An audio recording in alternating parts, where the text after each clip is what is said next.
This is a rechargeable portable desk lamp, and this particular one has the wood base. I was sent this to review for free. If you wanted to purchase it, it would cost you $21. They haven't paid me for my review, and my opinions remain my own. So in the box, you have a USB-A to USB-C charging cable and the lantern itself. They have a USB-C charging port on the back and a control on the front, but there is a switch on the bottom. It has off, white, and yellow.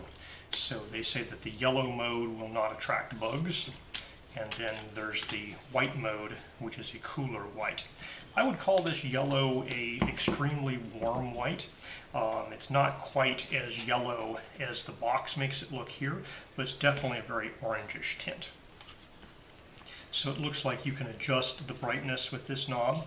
So that's maximum brightness, which is pretty bright. So I think that'd be perfectly fine for lighting up a table for camping or any type of emergency use at home with a power outage. And if you don't like it that bright, it goes basically all the way down to off, although it's technically not off until you flip this switch to the off position. It's pretty convincing to look like wood.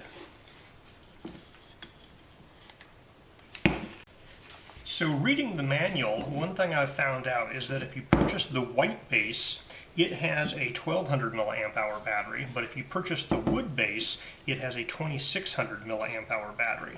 So you get a little more than twice the capacity by paying for the wooden colored base or the wooden pattern base. So according to the manual, if this is at maximum light mode, the wood base has a 6-hour runtime and the white base has a 2-hour runtime.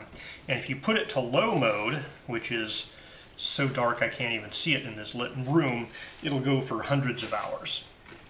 So the wood base lamp here is 5.4 ounces or 153 grams. The manual says it's 153 grams, so that's accurate.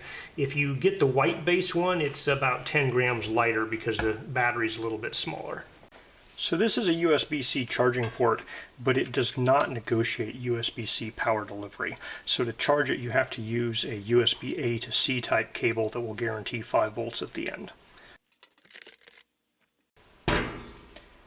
So using a cable like the one they provided, this guy here is charging at 4.9 volts at 1.5 amps, so it's drawing in 7 watts. So it's a pretty decent charging rate for a small lantern.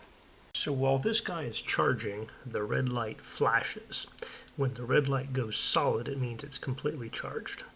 Alright, turn this lantern on to full brightness, and we're going to evaluate the runtime claims at the full brightness level. Obviously, if you turn this dial down significantly, you're going to get significant more runtime. But we're just going to look at, worst case scenario, full brightness, what's the runtime on this?